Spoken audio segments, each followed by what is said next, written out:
Hello students, welcome to my YouTube channel Nisha Sahu commerce pH.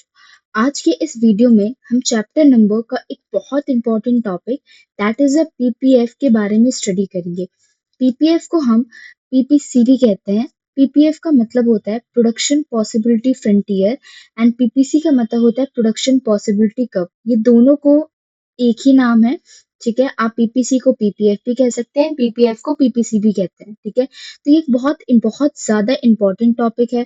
इसके जो chances हैं paper में आने के बहुत ज़्यादा हैं, ठीक है। तो हमारा जो बेसिक इकोनॉमिक्स था, इकोनॉमी की टाइप्स ऑफ इकोनॉमी, जो centre problem of economy and जो आपके बेसिक जो इकोनॉमिक्स के टर्म थे चैप्टर नंबर 1 के, वो ऑलरेडी हमारे इकोनॉमिक का चैप्टर नंबर 1 में वो कवर हो चुका है। वैसे तो उसमें हमने पीपीसी को भी कवर किया था, बट उसको हम और ज़्यादा डेप्थ में पढ़ाई करेंगे क्योंकि ये थोड़ा कंफ्यूजिंग, एक बहुत कॉम्प्लेक्स और थोड़ा डिफिकल्ट टॉपिक है, इसलिए, ठीक है। तो हमारा एक पहले ही इकोनॉमिक्स का वीडियो बन रखा है जिसमें हमने इकोनॉमिक की डेफिनेशन पढ़ी है, उसके फीचर्स पढ़े हैं, टाइप ऑफ इकोनॉमी पढ़ी है, जो आपका मार्केट इकोनॉमी होता है, आपका mix economy, central planned economy होता है, उस सभी के बारे में। Central problem of the economy हमने पढ़ी है, स्कार्सिटी पढ़ी है, what to product, how to product, for whom to product पढ़ा है, difference between micro economy, macro economy पढ़ रखा है, पॉजिटिव एंड नॉर्मेटिव पढ़ रखा है। एक बहुत इंपॉर्टेंट टॉपिक अब हम पढ़ेंगे दैट इज अ पीपीसी, ठीक है। तो ये जो चैप्टर है एक बहुत कंफ्यूजिंग है। अगर आप इसको बुक में जाओगे रीड करने के लिए तो थोड़ा डिफिकल्ट पड़ेगा, ठीक है। तो इस चैप्टर को भी हमने कुछ पार्ट्स में डिवाइड किया गया है, सॉरी, इस टॉपिक को भी हमने कुछ पार्ट्स में डिवाइड किया है कि कैसे आपको लर्न करना है ये टॉपिक। सबसे पहले आप पीपीसी कर्व की डेफिनेशन पढ़ोगे। क्या पढ़ोगे? सबसे पहले आप पीपीसी की डेफिनेशन पढ़ोगे। डेफिनेशन के बाद इसकी कुछ प्रॉपर्टीज होती हैं, मतलब कुछ फंक्शंस होते हैं, आप वो पढ़ाई करोगे। देन उसके बाद आप कुछ उसके अजम्पशंस होते हैं, बहुत इंपॉर्टेंट, आपको अजम्पशन करना है और आपको देखना है कि ये जो पीपीसी है वो उसका कर्व क्या है, वो कॉनकेव कर्व होता है या कॉन्वेक्स कर्व होता है। एंड पीपीएफ कर्व के जो इनसाइड रोटेशन होता है, आउटसाइड रोटेशन होता है, मतलब ये अगर राइटवर्ड शिफ्ट होता है तो क्यों होता है, लेफ्टवर्ड शिफ्ट होता है तो क्यों होता है, ये रीजंस को पढ़ेंगे। मतलब आपका ये जो टॉपिक है PPC curve, production possibility curve, सबसे पहले हम अंडरस्टैंड करेंगे इसका मीनिंग क्या होता है, इसकी डेफिनेशन क्या होती है। फिर हम इसकी कुछ प्रॉपर्टीज को अंडरस्टैंड करेंगे, सेकंड। थर्ड, इसके हम कुछ अजम्पशंस को देखेंगे। फोर्थ, हम देखेंगे डायग्राम इसका कि किस शेप का होता है। एंड देन हम पढ़ेंगे जो वो शेप है वो राइटवर्ड भी शिफ्ट हो सकता है, लेफ्टवर्ड भी शिफ्ट होता है। तो जब राइटवर्ड शिफ्ट होगा तो हम उसे क्या कहेंगे, जब लेफ्टवर्ड शिफ्ट होगा तो हम उसे क्या कहेंगे, राइट। तो चलिए, सबसे पहले हम बात करते हैं इसकी डेफिनेशन की। तो a production possibility curve, it is also called a production possibility frontier, show a graphical presentation of a various combination of two goods that can be produced with available technologies and given resources. पहला चीज, PPC curve जो है वो आपका दो goods का relation बताता है। मतलब किसी भी दो सामान का जिसका हम प्रोड्यूस कर रहे हैं, कोई भी दो चीज हो जिसका हम प्रोड्यूस कर रहे हैं, उनके बीच जो रिलेशन है उसको बताता है। फॉर एग्जाम्पल, मेरे पास एक पर्टिकुलरली जमीन है, उस जमीन में मैं एक वीट उगा रही हूँ और एक राइस, मतलब मैं एक चावल उगा रही हूँ और एक गेहूं उगा रही हूँ। तो उनका क्या रेशो होगा? अगर मैं चावल ज्यादा उगाऊं तो ऑब्वियसली वीट कम हो जाएगा। अगर मैं वीट ज्यादा उगाऊं तो ऑब्वियसली हमारा चावल कम हो जाएगा, क्योंकि जमीन हमारे पास लिमिटेड है, जमीन हमारी एक ही है, ठीक है। तो पीपीसी कर्व में हम यही स्टडी करते हैं, चावल एंड राइस के रिलेशन को, कि कैसे हम किसी एक को बढ़ाते हैं तो दूसरा कम हो जाता है, एंड किसी दूसरे के प्रोडक्शन को बढ़ाएंगे तो वो पहला वाला जो है वो कम हो जाएगा। मतलब पीपीसी कर्व जो है वो ग्राफिकली प्रेजेंट करता है various combination of a two goods, क्या क्या सिचुएशंस हो सकती है उन दोनों गुड्स में, ठीक है। हम उसको पीपीसी कर्व में स्टडी करते हैं। पीपीसी कर्व क्या होता है? पीपीसी कर्व ग्राफिकल रिप्रेजेंटेशन होता है जो डिफरेंट डिफरेंट अलग अलग कॉम्बिनेशन बताता है दो गुड्स के बीच। इसमें जो रिसोर्सेस होते हैं, जो टेक्नोलॉजी होती है, वो हमारे पास फिक्स होती है, उसको हम चेंज नहीं कर सकते। इसका बेस्ट एग्जांपल हम दे सकते हैं, कि हमारी मम्मी ने हमें 10 रुपीज दिए हैं, राइट? हमारी मम्मी ने हमें 10 रुपीज दिए हैं और उन्होंने कहा है उस 10 रुपीज से आपको एक ब्लैक पेन लेना है और एक आपको ब्लू पेन लेना है, ठीक है? तो देखो, एक पॉसिबिलिटी ये होगी कि आप 5 रुपीज का ब्लैक पेन ले लो और 5 रुपीज का ब्लू पेन ले लो, तो आपके पास एक एक हो जाएगा। लेकिन अगर आप पूरे पैसे ब्लू पेन में लगा देते हो, राइट, पूरे 10 रुपीज का आप ब्लू पेन ले लेते हो, तो आपके पास क्या होगा? आपके पास दो ब्लू पेन तो हो जाएंगे बट आप ब्लैक पेन नहीं परचेज कर पाओगे, राइट? वैसे एक और पॉसिबिलिटी क्या हो सकती है कि आपने पूरे पैसे के जो आपको 10 रुपीज मिले हैं उसके ब्लैक पेन ले लिए, तो आपके पास जो दो ब्लैक पेन हो जाएंगे बट ब्लू पेन नहीं होंगे। तो ये पॉसिबिलिटी को बताता है, राइट? कि डिफरेंट डिफरेंट कॉम्बिनेशंस को बताता है कि दो गुड्स में क्या क्या कॉम्बिनेशन हो सकते हैं। कैसे हमारे पास जो टेक्नोलॉजी है, रिसोर्सेस है, मतलब जो कच्चा पदार्थ है, हमारे पास जो टेक्नोलॉजी है, जो भी चीजें हमको जरूरत होती है किसी भी चीज के प्रोडक्शन के लिए, वो सारे लिमिटेड है, वो चेंज नहीं होंगे। एंड देन हमको बताना है कि क्या क्या कॉम्बिनेशन हो सकता है दो गुड्स को प्रोड्यूस करने की। तो इसकी डेफिनेशन को हम एक बार रिपीट करेंगे।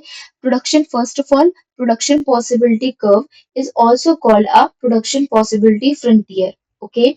And it show a graphical presentation of a various combination of a two goods that can be produced with available technology and given resources. दो गुड्स के बीच जो रिलेशंस होते हैं वो उनको बताता है कि कैसे हम किसी एक का प्रोडक्शन इंक्रीज करेंगे तो दूसरा कम हो जाएगा। इसमें जो भी रिसोर्सेज का हम यूज कर रहे हैं उसको प्रोड्यूस करने के लिए टेक्नोलॉजी का यूज करें, वो सभी लिमिटेड होगा। जनरली पीपीएफ का कर्व इस तरीके से होता है, ठीक है? अब हम प्रॉपर्टीज की बात करेंगे कि प्रॉपर्टीज क्या होती है इसकी। तो पीपीएफ कर्व डाउनवर्ड स्लोप करता है। क्या करता है? पीपीएफ कर्व जो है वो डाउनवर्ड स्लोप करता है, आप डायग्राम में भी देख सकते हैं। एंड ये डाउनवर्ड होता है लेफ्ट टू राइट। इस साइड जो है वो राइट साइड होता है एंड ये जो साइड है इंटरनल साइड, ये लेफ्ट साइड होता है। क्या होता है? ये राइट साइड होता है और ये लेफ्ट साइड होता है। तो पीपीएफ कर्व जो है वो डाउनवर्ड स्लोप करता है फ्रॉम लेफ्ट टू राइट, ठीक है? पहली इसकी प्रॉपर्टी। सेकंड, कि आपने क्लास 10th में आई थिंक पढ़ा होगा लेंसेज के बारे में कि आपका कॉनकेव होता है और एक कॉन्वेक्स होता है। जो डायग्राम इस टाइप का शेप का होता है, मतलब ये इस टाइप का जो आधा चांद बनाता है इस टाइप से, वो आपका कॉनकेव होता है। लेकिन अगर इस टाइप से है, ठीक है, इसका जस्ट अपोजिट, अगर वो इस टाइप से है, बाहर की तरफ है, तो उसको हम कॉन्वेक्स कहते हैं। क्या कहते हैं? कॉन्वेक्स। अगर वो अंदर की साइड है इस तरीके से तो उसको कॉनकेव कहते हैं। तो आपका जो पीपीसी कर्व होता है वो पहला चीज डाउनवर्ड स्लोपिंग होता है। दूसरा चीज ये कॉनकेव शेप का होता है। क्या होता है? ये कॉनकेव शेप का होता है। ये जो है वो मैक्सिमम प्रोडक्शंस हमें बताता है। ये जनरली एक रिलेशन बनाता है टू गुड्स के बीच कि कैसे हो सकता है, किस तरीके का हो सकता है। इसमें हम जो भी रिसोर्सेज का यूज कर रहे हैं वो एफिशिएंसी के साथ करते हैं। एफिशिएंसी का मतलब होता है जो भी आपके पास रिसोर्सेज है आप उसका बेस्ट यूज कर रहे हो, बेस्ट यूटिलाइज कर रहे हो उसको, ठीक है? आप मैक्स टू मैक्स उसका आउटपुट निकालने की कोशिश कर रहे हो, ठीक है? इसमें यही बताया गया resources are fully and effectively use होता है, ठीक है? Point on the curve are efficient, ठीक है? देन हम इसकी प्रॉपर्टी को एक और बार रिपीट कर लेंगे। पीपीएफ कर्व जो होता है, पीपीसी जिसे हम कहते हैं, ये हमारा रिलेशन बताता है दो गुड्स के बीच, ठीक है? वो डिफरेंट कॉम्बिनेशन बताता है बिटवीन अ टू कमोडिटी या फिर बिटवीन अ टू गुड्स, जिसमें हमारे पास जो अवेलेबल टेक्नोलॉजी एंड जो गिवन रिसोर्सेस है वो फिक्स होंगे, ठीक है? पीपीसी कर्व जो होता है वो डाउनवर्ड स्लोपिंग होता है। ये एक कॉनकेव टू द ओरिजिन होता है। इसका जो शेप होता है वो कॉनकेव होता है, ठीक है? इसमें हम मैक्सिमम प्रॉफिट, मैक्सिमम प्रोडक्टिबिलिटी की बात करते हैं। इसमें जो भी रिसोर्सेस होते हैं उनका हम इफेक्टिवनेस, एफिशिएंसी के साथ यूज करते हैं। एंड सारी चीजें हम इसका प्रॉपर और अच्छी तरीके से रिसोर्सेज का यूज करते हैं, ठीक है? अब एक और चीज है कि जो भी आपके पास रिसोर्सेस था उसके कई सारे एक पूरा प्रॉपर एक डायग्राम भी आपको बताया गया पीपीएफ में कि पीपीएफ का जो कर्व होता है वो आपका कॉनकेव होता है। अगर वो इस साइड है मतलब वो लेफ्ट वर्ड हो रहा है, अगर वो इस साइड है तो मतलब वो राइट वर्ड हो रहा है, ठीक है? अगर कोई डायग्राम है और वो अंदर की साइड हो रहा है तो हम उसे इनसाइड कर्व कहेंगे, मतलब वो लेफ्ट साइड हो रहा है तो हम उसे इनसाइड कहेंगे। वहीं अगर कर्व राइट साइड हो रहा है तो हम उसको आउटसाइड द कर्व कहेंगे। अब कुछ अजम्पशन है, अगर आप किसी भी चीज का रिलेशन निकाल रहे हो, दो कमोडिटी को आप प्रोड्यूस कर रहे हैं, उनके बीच रिलेशन लगा रहे हो, तो उसको निकालने से पहले आपको कुछ चीजें अज्यूम करनी है। जैसे क्या अज्यूम करना है? पहला, जो भी रिसोर्सेस आप प्रोडक्शन के टाइम यूज कर रहे हो वो फिक्स होनी चाहिए। दूसरा, टेक्नोलॉजी आप जो भी यूज कर रहे हो वो भी फिक्स होनी चाहिए, वो चेंज नहीं होनी चाहिए। रिसोर्सेज जो है वो फुल्ली एम्प्लॉयड होना चाहिए। जो भी रिसोर्सेज का आप यूज कर रहे हो वो एफिशिएंसी के साथ ही आप यूज करोगे, ठीक है। resources are not equally efficient in production of all product, ठीक है, and thus if resources can be transferred from production of one goods to another, the cost increase. In another word is a marginal opportunity cost increase. of course जब भी आप क्या कहते हैं एक goods से दूसरी गुड्स रिसोर्स को शिफ्ट कर रहे हो तो इट डजेंट मैटर कि वो दोनों में ही सेमली एफिशिएंटली के साथ वर्क करेगी, ठीक है। एंड जब भी आप चेंज करोगे तो उसमें मार्जिनल अपॉर्चुनिटी कॉस्ट जो है वो इंक्रीज होती जाएगी, ठीक है। इसके कुछ एजम्पशन थे जिसमें आपका टेक्नोलॉजी सेम होगा, आपके रिसोर्सेज फिक्स रहेंगे, सेम होंगे, आप प्रॉपर अच्छे से रिसोर्सेज का इफेक्टिवनेस एंड एफिशिएंसी के साथ यूज करोगे, एंड साथ में ये फुल्ली एम्प्लॉयड कॉन्सेप्ट रहेगा, ठीक है। ये वाला जो है type basis of a marginal rate of transformation, ये जनरली आपके क्लास 12th में तो क्वेश्चंस नहीं आता है, ठीक है, तो इसको हम थोड़ा स्किप करते हैं। ये ना ही आपके 10th क्लास 11th में आता है ये टॉपिक, ठीक है। ये जब आप इन फ्यूचर कॉम्पिटिटिव एग्जाम की प्रिपरेशन करोगे ये थोड़ा डेप्थ कॉन्सेप्ट हो गया, ठीक है। देन हम बात करते हैं हमारे पीपीएफ रोटेशन की। मैंने बोला था आपका जो भी कर्व होगा, एक वो राइट वर्ड शिफ्ट होगा, एक वो लेफ्ट वर्ड शिफ्ट होगा। अगर हमारा कोई कर्व जो है, अगर हमारा कोई कर्व बना हुआ है, let's suppose this is a curve, ठीक है, ये अगर कर्व बना हुआ है एंड ये इसकी ओरिजिनल लाइन है, अगर वो इस साइड जा रहा है तो उसको हम क्या कहेंगे? राइट वर्ड शिफ्ट कहेंगे। क्या कहेंगे? Right word. And right word को ही हम आउटवर्ड रोटेशन कहेंगे, ठीक है, कि वो इस साइड जा रहा है तो मतलब राउटवर्ड, एंड राउटवर्ड को ही हम आउटवर्ड रोटेशन कहेंगे। ये देखो बाहर की तरफ जा रहा है। वहीं पे ये कर्व है, पीपीएफ कर्व ये है, एंड सॉरी पीपीएफ कर्व ये है एंड वो अंदर की साइड जा रहा है, तो मतलब अंदर, मतलब ये इनवर्ड रोटेशन होगा, ठीक है। अब हम ये पढ़ेंगे कि outward rotation and inward rotation क्या है। पहले हमने ये कंफ्यूजन दूर की। अगर ये कोई कर्व है एंड वो राइटवर्ड जा रहा है, राइटवर्ड मतलब होता है वो आउटवर्ड रोटेशन है। वहीं पर अगर वही कर्व है एंड वो अंदर की साइड जा रहा है तो उसे हम इनवर्ड रोटेशन कहेंगे, ठीक है। Outward rotation and inward rotation में डिफरेंस क्या होता है? PPF shift away from the origin showing as increase in a production capacity. ये आपका नॉर्मल पीपीसी कर्व था एंड देन वो राइटवर्ड शिफ्ट हुआ, इसको हम आउटवर्ड कहेंगे। राइटवर्ड शिफ्ट का मतलब होता है हमारा जो गुड्स एंड सर्विसेज है उसका प्रोडक्शन इंक्रीज हुआ है। ये देखो, ये पूरा का पूरा स्पेस कवर करेगा, ठीक है, मतलब प्रोडक्शन इंक्रीज हुआ है। तो ये इंक्रीज इन प्रोडक्शन पॉसिबिलिटी बताता है आउटवर्ड रोटेशन। इनवर्ड रोटेशन क्या बताता है? इनवर्ड रोटेशन मतलब आपका लेफ्ट वर्ड शिफ्ट हो रहा है। ये आपका पीपीसी है एंड ये आपका लेफ्ट वर्ड शिफ्ट हो रहा है, ठीक है। ये आपका ऐसे लेफ्ट वर्ड शिफ्ट हो रहा है अंदर की साइड। तो मतलब जो आपका प्रोडक्शन कैपेसिटी है वो डिक्रीज हुआ है, ठीक है। अब आउटवर्ड रोटेशन मतलब आपका प्रोडक्शन कैपेसिटी इंक्रीज हुआ है, तो इंक्रीज होने के कई सारे रीजंस हैं। तो ऑफ कोर्स उसमें आपका टेक्नोलॉजी इनहेंस हुआ होगा, आप ज्यादा रिसोर्सेज का यूज कर रहे हो, मे बी आप अच्छे लेबर को हायर कर रहे हो, इकोनॉमिक आपकी ग्रोथ हो रही, ठीक है। इनवर्ड मतलब आपका प्रोडक्शन कम हो रहा है, तो मे बी कुछ भी रीजंस हो सकते हैं, महंगाई हो गई हो, अनएम्प्लॉयमेंट रीजन हो सकता है, वॉर वगैरह, जंग वगैरह कहीं छिड़ी है, या डिजास्टर वगैरह है, ठीक है। आउटवर्ड जहाँ आपका प्रोडक्शन इंक्रीज हो रहा है, तो economy can be produce more goods and services का मतलब ये होता है इसमें प्रोडक्शन जो होता है वो अच्छा खासा ज्यादा होता है। आउटवर्ड रोटेशन अगर हो रहा है, इट मीन्स कि हमारी जो इकोनॉमी है वो ग्रोथ स्टेज पे है, वो ग्रोथ कर रही है अच्छा खासा, ठीक है। वही इनवर्ड रोटेशन का मतलब है कि हमारी जो इकोनॉमी है वो डिक्लाइन हो रही है, वो ज्यादा ग्रोथ नहीं कर रही है, ठीक है। तो ये हमारा होल कॉन्सेप्ट था, जिसको हम एक और बार इस टॉपिक को अच्छे से कवर कर लेंगे, ठीक है। ये जो है आज हमने जो टॉपिक पढ़ा एक बहुत इंपॉर्टेंट टॉपिक पीपीसी कर्व के बारे में। पीपीसी कर्व को हम प्रोडक्शन पॉसिबिलिटी फ्रंटियर भी कहते हैं। ये ग्राफिकल या फिर ये डायग्रामेटिकल प्रेजेंटेशन होता है किसका? दो गुड्स एंड सर्विसेज के कॉम्बिनेशंस को बताता है कि कैसे हम किसी एक गुड्स का प्रोडक्शन इंक्रीज करेंगे तो दूसरी गुड्स का प्रोडक्शन ऑटोमेटिकली डिक्रीज हो जाएगा। ठीक है, ये जो है वो वेरियस कॉम्बिनेशन बताता है दो गुड्स के बीच में।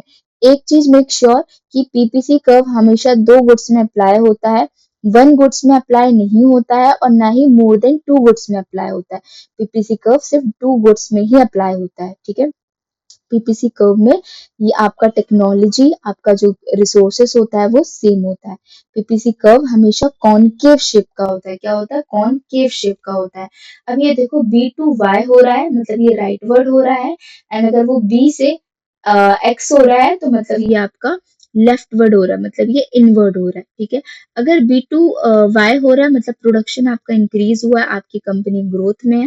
बट अगर वो बी से एक्स हुआ है मतलब आपकी कंपनी थोड़ा लॉस में है, वो ज्यादा प्रोडक्शन पे ध्यान नहीं दे रही है। जो हमने कर्व के बारे में पढ़ा उसकी कुछ प्रॉपर्टीज हैं जो आपके एमसीक्यूज में भी आ सकती है। जैसे पीपीसी कर्व जो है वो डाउनवर्ड स्लोपिंग है या अपवर्ड स्लोपिंग है, तो आंसर आएगा PPC curve is a downward sloping, ये नीचे की तरह है। ठीक है, पीपीसी कर्व आपका कॉनकेव शेप का है या कॉन्वेक्स शेप का है, तो पीपीसी कर्व जो है वो आपका कॉनकेव शेप का, कॉनकेव शेप आपका इस तरीके से होता है। पीपीसी कर्व में हम मैक्सिमम प्रोडक्शन की बात करते हैं, इसमें हम जितने भी रिसोर्सेस होता है उसका प्रॉपर और अच्छी तरीके से यूज करते हैं। ऑन द कर्व का मतलब होता है कि ये जो है वो एकदम ऑन द कर्व है, जो है सो है। अगर वो अपवर्ड हो रही है तो इसको हम आउटवर्ड कहेंगे, मतलब यहाँ से अगर वो इस साइड जा रही है, यहाँ पे हम पढ़ते हैं, यहाँ बी से अगर वो वाई की तरफ जा रही है तो वो हम उसको आउटवर्ड कहेंगे, बी से अगर एक्स की तरफ जा रही है तो उसे हम इनवर्ट कहेंगे। ठीक है, प्रॉपर्टी पढ़ी। जब भी हम पीपीसी कर्व को पढ़ाई करेंगे, अंडरस्टैंड करेंगे, हमें कुछ चीजें एज्यूम करके चलनी। अजम्पशन का मतलब होता है एज्यूम करके चल, जैसे हम नहीं सोचते हैं, आप एज्यूम करो कि आपको 100 करोड़ मिल जाएंगे और उस 100 करोड़ को आपको 2 दिन में खर्च करने, तो हम कैसे नहीं बोलते कि हम शॉपिंग करेंगे, हम बंगला बनाएंगे, हम कार लेंगे। तो सिमिलरली लाइक ऑफ दैट कि जब भी आप पीपीसी कर्व को पढ़ो, दो गुड्स के बीच कॉम्बिनेशन बताओ तो आपको कुछ चीजें एज्यूम करके चलनी है। जैसे आपका जो भी रिसोर्सेस है वो फिक्स होगा, आप जो भी टेक्नोलॉजी का यूज कर रहे हो वो भी फिक्स होगी, वो चेंज नहीं होगी। Resources are fully employ, proper resources का यूज करना है एफिशिएंसी के साथ। एंड जब भी आप एक गुड्स से दूसरे गुड्स शिफ्ट करोगे तो उसमें marginal production, marginal opportunity cost जो है वो भी आपकी इंक्रीज होगी। ये था। अब जो आपका कर्व था जो मैंने आपको बताया, वो इसको आप एक बार रीड करना तो आपको ऑटोमेटिकली समझ में आ जाएगा। ठीक है, ये जो चीजें हैं ये इसी से लिंक है। ठीक है, पीपीसी रोटेशन से। तो अब जो पीपीसी का कर्व है वो भी चेंज होता है ऑफ कोर्स। पहला चीज तो ये कॉनकेव शेप का होता है, इट्स अ कंपलसरी कि वो कॉनकेव का ही होगा। अब वो पीपीसी कर्व हो सकता है कि आगे की तरफ बढ़े, अगर वो आगे की तरफ बढ़ती है तो उसे हम आउटवर्ड रोटेशन कहते हैं। आउटवर्ड रोटेशन को हम राइटवर्ड रोटेशन भी कहते हैं। मतलब ये आपका पीपीसी कर्व है, ये जो लिखा हुआ है पीपीएफ 1। ठीक है, अगर वो आगे की तरफ जा रही है मतलब पीपीएफ 2, तो इसका मतलब है कि आपकी कंपनी ज्यादा ग्रोथ कर रही है, आपकी इकोनॉमी ज्यादा ग्रोथ कर रही है। इसे हम आउटवर्ड रोटेशन भी कहते हैं, मतलब आउटवर्ड मतलब बाहर की तरफ, आउटवर्ड रोटेशन कहते हैं। एंड इसमें हमारी टेक्नोलॉजी इनहेंस हो रही है, इंक्रीज हो रही है, हमारा प्रोडक्शन पॉसिबिलिटी इंक्रीज हो रहा है। आउटवर्ड रोटेशन को हम लोग राइटवर्ड शिफ्ट भी कहते हैं कि पीपीसी कब हमारा राइटवर्ड शिफ्ट हो गया। अब हम क्या होता है, यही आपका पीपीसी था, अगर वो अंदर की तरफ जा रहा है तो उसे हम इनवर्ट रोटेशन कहते हैं, या फिर हम लेफ्टवर्ड रोटेशन भी कहते हैं कि ये लेफ्टवर्ड जा रहा है। ठीक है, अगर हमारा पीपीसी अंदर की तरफ जाता है या लेफ्ट साइड जाता है तो मतलब कंपनी जो है वो ज्यादा प्रॉफिट गेन नहीं कर रही है, डिजास्टर वॉर की सिचुएशन है, मे बी शायद कंपनी लॉस फेस कर रही है। तो आउटवर्ड रोटेशन आपका पॉजिटिव होता है जनरली, इनवर्ड रोटेशन मतलब कि नेगेटिव हो रहा है आपकी कुछ ना कुछ इकोनॉमी में या कंपनी में। ठीक है, तो आज का जो टॉपिक था हमने ये बहुत ज्यादा इंपॉर्टेंट टॉपिक है, ये अप्रोक्सीमेट, इससे आपके पीवाईक्यूज बहुत ज्यादा आते हैं, या फिर ये आराम से आपका 5 से 10 मार्क कैप्चर कर सकता है, जिसमें आपको पीपीएफ की डेफिनेशन पूछ सकता है, पीपीएफ की प्रॉपर्टी पूछ सकती है, पीपीएफ का अजम्पशन पूछ सकता है, या फिर पीपीएफ का कर्व पूछ सकता है, और या फिर आपका difference between the outward rotation and the inward rotation of a PPF curve भी पूछ सकता है। तो आज के इस वीडियो में हमने काफी कुछ पढ़ा, जाना, समझा पीपीएफ कर्व के बारे में। आई होप ये वीडियो आपके लिए हेल्पफुल रहे। इसी के साथ हमारा इकोनॉमिक जो सब्जेक्ट है, इकोनॉमिक सब्जेक्ट का चैप्टर नंबर 1 बहुत अच्छे से कवर हो चुका है।